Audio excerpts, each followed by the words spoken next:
नमस्कार, राम राम, जय जोहार। मैं हूं नवीन और आप देख रहे हैं न्यूज 36 का खास कार्यक्रम नेताजी का लेखा जोखा। तो छत्तीसगढ़ में गर्मी के मौसम के साथ साथ चुनावी मौसम का भी आगाज हो चुका है। अभी चुनाव को लगभग 6 महीने बचे हैं। ऐसे में मुख्य विपक्षी पार्टी यानी भाजपा भूपेश सरकार यानी कांग्रेस सरकार को जोर शोर से घेरना शुरू कर दी है। चाहे गोठानों की पोल खोज मुहिम हो, पीएससी का मसला हो, या फिर जो अभी जोरों शोरों से छत्तीसगढ़ में चल रहा है यानी प्रदेश में शराब और कोयले के लेवी को लेकर ईडी की कार्रवाई, जिसमें कई बड़े बड़े अधिकारी और नेताओं के नाम हैं। कई तो जेल की हवा खा रहे हैं तो कईयों के सर पर तलवार लटक रही है। चुनावी साल होने के कारण ऐसे आरोपों के बीच अपने आप और पार्टी की पॉजिटिव छवि बनाए रखना सीएम भूपेश बघेल के लिए कम चुनौतीपूर्ण तो नहीं होगा। यह तो माना ही जाएगा कि कांग्रेस सरकार ने आते ही अपने आप को छत्तीसगढ़िया सरकार के रूप में पेश किया, जो लोगों के दिलों में कहीं न कहीं घर तो बना ही चुकी है। चाहे छत्तीसगढ़ के 30 त्योहारों की बात हो या यहाँ की संस्कृति को सहेजने संवारने का काम भूपेश बघेल ने बखूबी किया है, जिससे कांग्रेस यानी भूपेश सरकार के प्रति छत्तीसगढ़िया लोगों के मन में कहीं न कहीं पॉजिटिव असर तो डाला ही है। छत्तीसगढ़ यानी धान का कटोरा। ऐसे में यहाँ के किसानों का धान 2500 रुपये समर्थन मूल्य में खरीद कर भूपेश बघेल ने वाहवाही तो बटोरी है। हालांकि इसके पीछे विपक्ष इसके लिए आए दिन कर्ज लेने को लेके निशाना साधते रहे हैं। अब भूपेश बघेल की बात करें तो उनकी महत्वाकांक्षी योजना यानी नरवा गरुआ घुरुआ बाड़ी की बात ना हो, ऐसा नहीं हो सकता। जब यह योजना शुरू हुई तो देश भर के लोगों को यह समझ नहीं आ रहा था कि भाई आखिर ये क्या है। धीरे धीरे इस योजना की चर्चा देश भर में होने लगी। राष्ट्रीय स्तर पर कई बार इसे सराहा भी गया, पर जितनी जोर शोर या जिस उद्देश्य को लेकर इसे शुरू किया गया था, आज के हाल में अधिकारियों और जनप्रतिनिधियों के उदासीनता के चलते यह कहीं न कहीं मुख्यमंत्री भूपेश बघेल के साथ पे बट्टा बैठाने लगा है, जिसका फायदा 100% विपक्षी पार्टी यानी भाजपा उठाने में कोई कसर नहीं छोड़ रही है। सरकार कह रही कि प्रदेश में 10,000 से ज़्यादा गौठानों का निर्माण किया गया है, जिसमें औसतन हर गौठानों पर 19 लाख रुपए खर्च किए गए हैं। पर अधिकांश जगहों पर उजाड़ और खंडहर पड़े गौठानों की हालत देख चुनावी साल में अब जनता भी जवाब मांगेगी कि गौठानों के 19 लाख रुपए आखिर कहां गया, और इसका जवाब भी मुख्यमंत्री भूपेश बघेल को ही देना होगा, न किसी अधिकारी या न किसी लोकल जनप्रतिनिधियों को। चुनाव में राम के नाम का आड़ लेकर चुनाव लड़ने का आरोप लगाने वाले कांग्रेस सरकार यानी भूपेश सरकार ने छत्तीसगढ़ में भाजपा से राम नाम का मुद्दा छीनने में कोई कसर नहीं छोड़ी है। चाहे रामगमन वन पथ को लेकर या रामायण पाठ या कौशल्या माता का मंदिर जैसे कई काम करके कम से कम इस चुनाव में भाजपा का जुबान बंद करने में भूपेश बघेल सरकार सफल नजर आ रही है। शराबबंदी भी एक ऐसा ही मुद्दा है जिसे लेकर अभी भी कांग्रेस सरकार बैकफुट में नजर आती है, या कहें चुनावी आवेश में आके अपने घोषणा पत्र में प्रदेश में शराबबंदी का वादा कर कांग्रेस फंस चुकी है। ऐसा नहीं कि इसके लिए भूपेश सरकार ने कुछ नहीं किया। समिति बनाई, पर वह समिति भी कई सालों के लंबे इंतजार के बाद इस निष्कर्ष में पहुंची कि छत्तीसगढ़ जैसे प्रदेश में शराबबंदी लागू करना टेढ़ी खीर है। इस मुद्दे को भी इस चुनावी साल में खूब भुनाया जाएगा। शराबबंदी तो हुई नहीं, शराब घोटाला जरूर हो गया, जिसकी चर्चा पिछले कुछ दिनों से छत्तीसगढ़ में बनी हुई है। जिसने अपने आप को साफ सुथरी सरकार के रूप में पेश करने वाले सीएम भूपेश बघेल के दामन में कहीं न कहीं दाग तो लगेगा ही, जिसे भूपेश बघेल कैसे साफ करते हैं इसके लिए हमें इंतजार करना होगा। ऐसे भी और कई मुद्दे हैं जिस पर लंबी चर्चा की जा सकती है। खैर, हम यहाँ बात करने आए हैं भूपेश बघेल के विधानसभा क्षेत्र यानी पाटन विधानसभा क्षेत्र के बारे में। तो आज उसी पे एक नज़र डालेंगे कि भूपेश बघेल का अपने क्षेत्र में क्या हाल है। जीत बरकरार रखेंगे या फिर भाजपा उनसे यह सीट छीन सकती है।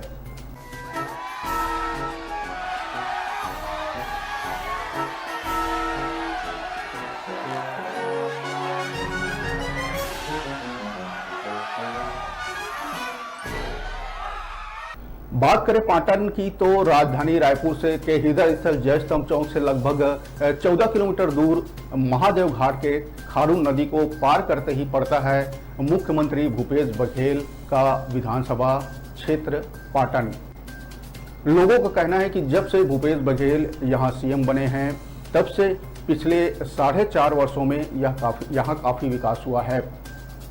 जैसे ही आप पाटन के अमलेश्वर क्षेत्र में पहुंचेंगे, आपको चौड़ी सड़कें नजर आएंगी, ऊंची इमारतें नजर आएंगी और सर्व सुविधा युक्त कॉलोनियां देखकर आप राजधानी के किसी पास इलाके में होने की अनुभूति कर सकते हैं। कॉलोनियों में बड़े बड़े प्रवेश भव्य द्वार आपको रोड में ही दिख जाएंगे, जो पिछले कुछ वर्षों में यहाँ विकास के बदलाव की कहानी बयां कर रहे हैं। स्थानीय लोगों का कहना है कि प्रदेश में कांग्रेस की सरकार यानी भूपेश बघेल के मुख्यमंत्री बनने के बाद इस क्षेत्र में तेजी से विकास हुआ है। पहले जमीन के दाम यहाँ जो 8 से 10 लाख रुपए एकड़ हुआ करता था, वो कांग्रेस सरकार आने के बाद जो अमलेश्वर इलाका है वहाँ प्रति एकड़ 40 से 50 लाख रुपए पहुँच गया है। आधुनिक कॉलोनियों के विकास यहाँ से भूमि के दाम तेजी से बढ़े हैं। अब बात करेंगे सीएम के क्षेत्र पाटन में रोजगार की स्थिति की। तो जो खुड़मुड़ा है, मोतीपुर है, सेलूद है, फुंडा और बेठेना जैसे गांव में बदलाव स्पष्ट नजर आ रहा है। लोगों का कहना है कि स्वामी आत्मानंद स्कूल खोले जा रहे हैं, जिससे बच्चों को अंग्रेजी माध्यम में शिक्षा मिल रही है। ग्रामीणों से बात करने में वे कहते हैं कि गांव में जो रूरल इंडस्ट्रीज पार्क खुले हैं उनसे रोजगार के अवसर मिलना शुरू हो गया है। लोगों का कहना है कि जो रोजगार के अवसर मिले हैं तो यहां से निश्चित तौर पे पलायन भी रुका है। खुड़मुड़ा गांव की जिज्ञासा महिला स्व सहायता समूह वर्मी कंपोस्ट तैयार करता है। महिलाएं बताती हैं कि इससे हर महिला को हर माह 12 से 15 हजार रुपए की आमदनी हो जाती है। रोजगार सृजन का यह श्रेय वह मुख्यमंत्री भूपेश बघेल की गोठान योजना को देती है। अब बात करें आवागमन परिवहन की तो पाटन विधानसभा क्षेत्र में चाहे झींट हो, जामगांव एम हो, कुम्हारी हो, परसदा हो या अमलेश्वर, खुड़मुड़ा, मोतीपुर, कुरुद्दी, सेलूद, फुंडा, बठेना, तर्री घाट, ठाकुर राइन टोला, लोहरसी, अमेरी, पचपेड़ी, महुदा और परसदा की बात करें तो सभी गांवों में चकाचक सड़कें बन चुकी हैं। लोगों का कहना है कि पिछले 4 वर्षों में जहां उम्मीद नहीं थी वहां तक भी सड़क पहुंच गई है। इससे जमीन के दाम तो बढ़े ही, कई लोग फैक्ट्री लगाकर खुद का कारोबार शुरू कर चुके हैं। पाटन में पुरातात्विक महत्व का स्थल है तर्री घाट। यहाँ इतिहास व पुरातत्व को संभालने का काम हो रहा है। इधर ठाकुराइन टोला में महादेव घाट की तर्ज पर लक्ष्मण झूला का निर्माण किया जा रहा है। गांव को जोड़ने के लिए मुख्यमंत्री सड़क योजना के तहत जोर शोर से काम चल रहा है। आप पाटन इलाके में जाएंगे तो अभी भी आपको कई इलाकों में सड़क बनते हुए दिख जाएगा। विकास की रफ्तार को तेज करने के लिए नई पक्की सड़कों को बनाने का काम भी तेजी से चल रहा है। हालांकि इसको लेकर समय समय पर जो विपक्षी पार्टी यानी भाजपा भी आरोप लगाते रहते हैं कि मुख्यमंत्री जो सड़क बनाने का काम कर रहे हैं वो सिर्फ अपने इलाके यानी पाटन में ही कर रहे हैं। आइए आगे बढ़े, इससे पहले पाटन विधानसभा क्षेत्र के बारे में एक मोटा मोटी जान लेते हैं। तो बता दें कि जो 1993 से लेकर अब तक का हाल जो है उसमें पाटन के चुनावी इतिहास के बारे में नज़र डालें तो यहाँ साल दर साल जो मतदान का प्रतिशत है वो लगातार बढ़ता ही दिखा है। यानी कि जो मतदान का प्रतिशत है उसका ग्राफ जैसे जैसे चुनाव होते गए वैसे वैसे यहाँ पर बढ़ता गया। तो एक नज़र डाल देते हैं। जैसे 1993 में यहाँ चुनाव प्रतिशत था 65.33। 1998 विधानसभा चुनाव की बात करें तो यहाँ चुनाव प्रतिशत था 65.68। 2003 की बात करें तो 77.79% था चुनाव का रेशियो। 2008 की बात करें तो 78.09% था। 2013 की बात करें तो 81.32%, 32% मतदान की स्थिति थी। और 2018 की बात करें तो यह बढ़कर 83.19% हो गई थी। तो जैसा आप देख रहे हैं स्क्रीन पे, जो लगातार जो मतदाताओं की संख्या है वो लगातार जैसे जैसे चुनाव होते गए वैसे वैसे यहाँ मतदाताओं की संख्या भी बढ़ती गई, मतलब मतदान का प्रतिशत भी यहाँ बढ़ता गया। आइए अब जानते हैं कि कब कब किसके किसके बीच मुकाबला हुआ और किसने बाजी मारी और कौन चित हुआ।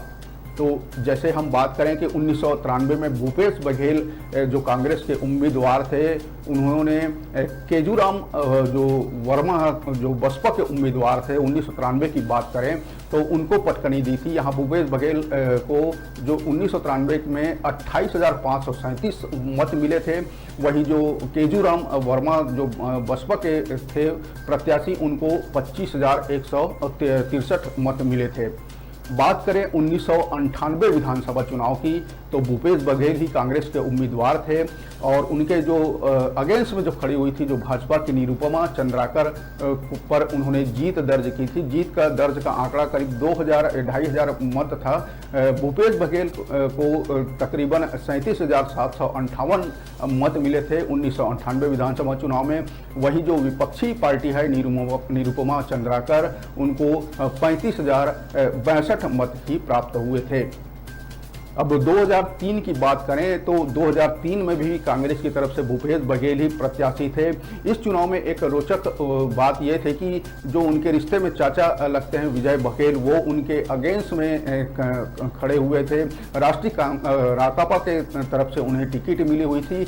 इसमें भी भूपेश बघेल ने दर्ज की थी करीब 7,000 मतों से अपने चाचा के विरुद्ध जीत दर्ज की थी। 2003 की बात करें, भूपेश बघेल कांग्रेस के उम्मीदवार थे, उन्हें 44,217 मत मिले थे। वहीं जो उनके चाचा कहे जाते हैं विजय बघेल, उनको 37,308 मत मिले थे। मतलब 2003 में भी भूपेश बघेल ने यहां से जीत हासिल की थी।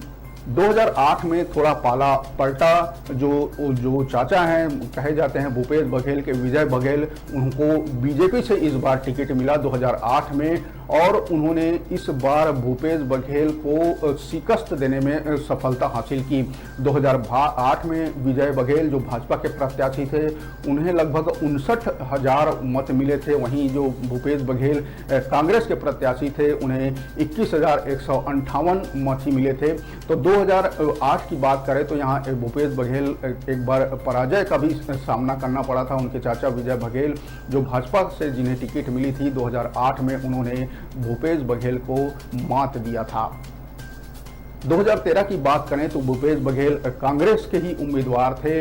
इस बार चिर परिचित उनके चाचा ही मैदान में थे, वो भी भाजपा की तरफ से 2013 में। तो भूपेश बघेल ने इस बार जोर आजमाते हुए अपने चाचा को पटकनी दी और तकरीबन 10,000 मतों से उन्हें धूल चढ़ा दी। तो 2013 में जो भूपेश बघेल को मिले थे 68,185 मत मिले थे। वहीं जो विपक्षी पार्टी यानी भाजपा की तरफ से जो उनके चाचा खड़े हुए थे विजय बघेल, उन्हें 58,842 मत प्राप्त हुए थे। 2018 की बात करें तो भूपेश बघेल यही पाटन से ही कांग्रेस के ही उम्मीदवार खड़े हुए थे। उन्होंने भाजपा के मोतीलाल साहू को धूल चटा दी, काफ़ी अंतर से उन्होंने विजय हासिल की थी। बता दें कि भूपेश बघेल को 83,810 मत मिले थे 2018 के विधानसभा चुनाव में। वही जो भाजपा के प्रत्याशी थे मोतीलाल साहू, उनको 56,685 मत मिले थे। तो 2018 में भी भूपेश बघेल ने यहाँ पर धूल चटा दी। तो जितने विधानसभा चुनाव में एक बार बस उन्होंने अपने चाचा से हार का सामना करना पड़ा था। उसके बाद भूपेश बघेल लगातार इस पाटन विधानसभा क्षेत्र में अपना कब्जा बनाए हुए हैं। पाटन विधानसभा क्षेत्र के बारे में ही अगर 2013 के आंकड़ों के अनुसार बात करें तो यहाँ जो पुरुष मतदाताओं की संख्या है वो तकरीबन 97,982 है। वहीं महिला मतदाताओं की संख्या 97,543 है। और जो तृतीय वर्ग है, तृतीय लिंग है, ट्रांसजेंडर है, उनकी भी संख्या यहाँ 17 है। इस प्रकार यहाँ जो कुल वोटर हैं वो करीब 1,95,539 वोटर पाया जाए। 2013 की ही बात करें तो वहाँ मतदान का जो प्रतिशत था वो 83.19% यहाँ मतदान का देखा गया 2013 में। भूपेश बघेल के गृहग्राम कुरुदडीह की बात करें तो गांव में प्रवेश करते ही यह पता चल जाता है कि यह कोई आम गांव नहीं है, यह मुख्यमंत्री का गांव ही हो सकता है। यहां पर सरकार की सभी योजनाओं को लागू किया गया है। यहां के हर गांव में राजीव मितान क्लब और गोठान समिति बनाई गई है। सभी से राय लेकर ही विकास कार्यों का खाका तैयार किया जा रहा है। मुख्यमंत्री का क्षेत्र होने के कारण यहाँ के सरपंच से लेकर अन्य जनप्रतिनिधि काफ़ी सक्रिय हैं। इसलिए विकास साफ तौर पर पाटन विधानसभा क्षेत्र या जो आसपास के गांव हैं विधानसभा क्षेत्र उसमें हमको देखने को मिल जाता है। सांकरा में पूजन सामग्री, सांकरा गांव में है जो वहाँ पूजन सामग्री चुनरी, गुलाल, रोली, चंदन के निर्माण में 300 स्व सहायता समूह की महिलाएं जुटी हुई हैं। इसमें महिलाओं को हर माह 6,000 रुपये से की आमदनी आसानी से हो रही है। वहीं फुंडा गांव की बात करें तो यहाँ तेल पिराई के काम में 150 से 150 युवा जुटे हुए हैं। केसरा गांव में प्राकृतिक पेंट की इकाई लगाई गई है जिसमें तकरीबन 1,810 लीटर प्राकृतिक पेंट बनाया गया है। मटंग, दरबा, मोखोली, तर्रा और बोरेंदा में बायोप्लाक के माध्यम से मछली पालन किया जा रहा है। पाटन में सामुदायिक बाड़ी, बटेर पालन, मुर्गी पालन, हेचरी यूनिट, गाय पालन और वर्मी खाद उत्पादन में 1,194 समूह कार्यरत हैं। इस समूह को अब तक 6,75,00,000 रुपए का लाभ हो चुका है।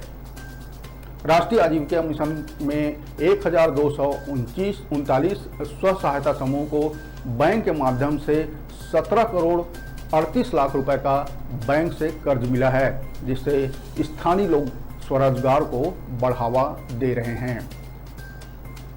मुख्यमंत्री की महत्वाकांक्षी बाड़ी योजना में 44 स्थानों पर 149 समूह कार्यरत हैं।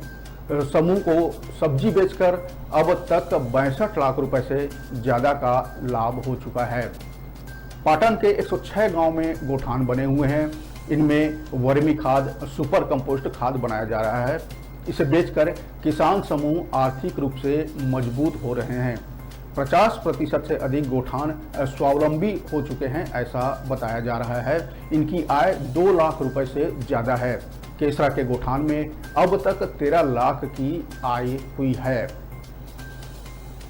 तो ये तरह ही जो वहाँ विकास कार्यों की बात, जो वहाँ काम चल रहा है, जो एक होता है मुख्यमंत्री का इलाका होता है, मुख्यमंत्री का अपना क्षेत्र होता है, वहाँ अमूमन हमको विकास कार्यों की सौगात देखने को मिलती है। ठीक उसी तरह भूपेश बघेल के पाटन इलाकों में भी गांव-गांव में इस तरह के योजनाओं को हम आसानी से दे सकते हैं। पाटन विधानसभा क्षेत्र भूपेश बघेल ने पहला चुनाव 1993 में लड़ा था, जिसमें उनका मुख्य मुकाबला बसपा के केजूराम वर्मा से था। बघेल ने 1998 में चुनाव में भाजपा के निरुपमा चंद्राकर को पटकनी दी थी। राज्य गठन के बाद, यहाँ मतलब जब 2001 में जब राज्य गठन हुआ, छत्तीसगढ़ बना, मध्य प्रदेश से पृथक हुआ, उसके बाद 2003 में जो चुनाव हुए उससे लेकर जो 2013 तक भूपेश बघेल को विजय बघेल ने चुनौती दी। विजय बघेल हैं जो रिश्ते में भूपेश बघेल के चाचा लगते हैं। 2003 में विद्या चरण शुक्ल की राष्ट्रीय कांग्रेस पार्टी की टिकट से चुनाव हारने के बाद वो भाजपा में शामिल हो गए थे। 2008 के चुनाव में उन्होंने अपने भतीजे यानी भूपेश बघेल को 7,000 से ज़्यादा वोटों से हराया था। 2018 के चुनाव में पार्टी ने विजय बघेल की जगह मोतीलाल साहू को भाजपा का उम्मीदवार बनाया।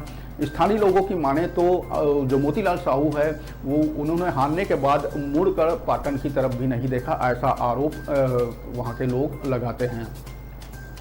वर्तमान में भाजपा के लिए एक सशक्त उम्मीदवार खोजना पाटन विधानसभा क्षेत्र में भी एक बहुत ही चुनौतीपूर्ण काम है। वैसे रिश्ते में जो चाचा हैं विजय बघेल इस बार अपने भतीजे से दो हाथ करने को तैयार हैं। मतलब 2023 का चुनाव आना है, उसमें विजय बघेल ने चुनौती दी है कि अगर पार्टी उन्हें मौका देती है तो वो भूपेश बघेल को पाटन विधानसभा क्षेत्र में फिर से धूल चटा सकते हैं।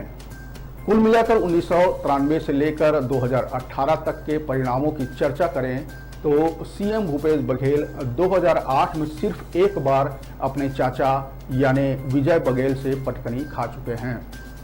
मुख्यमंत्री भूपेश बघेल का गृहग्राम होने के कारण पाटन की जनता भूपेश बघेल को सर आंखों पर बैठाई हुई है, जिसके पीछे इस विधानसभा क्षेत्र में विकास के कार्यों को जोड़कर देखा जा सकता है। फिलहाल भाजपा या किसी अन्य दल के लिए विधानसभा क्षेत्र में कांग्रेस यानी भूपेश बघेल को हरा पाना लगभग असंभव सा दिखता है।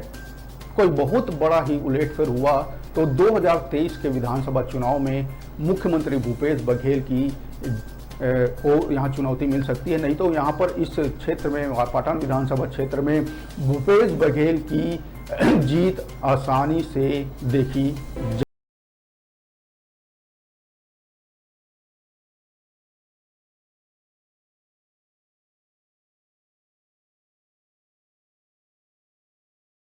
यहाँ भूपेश बघेल 2023 के चुनाव में भी सेफ नजर आ रहे हैं। वर्तमान में मुख्यमंत्री हैं छत्तीसगढ़ के। पाटन विधानसभा क्षेत्र से 1993 से लगातार पाटन विधानसभा क्षेत्र से प्रतिनिधित्व कर रहे हैं। एक बार बस यहाँ पर पटकनी खाई है 2008 में, जो उनके चाचा विजय बघेल ने उन्हें पटकनी दी थी। उसके बाद से लगातार इस विधानसभा क्षेत्र में वो मतों से मतलब ज़्यादा मतों से ही विजयी होते आए हैं। तो 2023 की जो राह है वो पाटन विधानसभा क्षेत्र में भूपेश बघेल के लिए आसान दिखती है और उनकी जीत जो वहाँ के लोगों का कहना है कि उनकी जीत भी इस बार पक्की होगी। तो भूपेश बघेल के लिए अच्छी खबर पाटन विधानसभा क्षेत्र के जैसे कि लोगों का विश्वास उन पर अभी भी बरकरार है और उनकी सीट को फिलहाल 2023 में कोई खतरा नहीं है। आपको यह कार्यक्रम कैसा लगा, आप और क्या देखना चाहते हैं, आपकी राय कमेंट बॉक्स में जरूर शेयर करें। तो मुझे दीजिए इजाज़त, मिलते हैं एक नए विधानसभा क्षेत्र के साथ हमारे अगले कार्यक्रम में। नमस्कार, जय जोहार।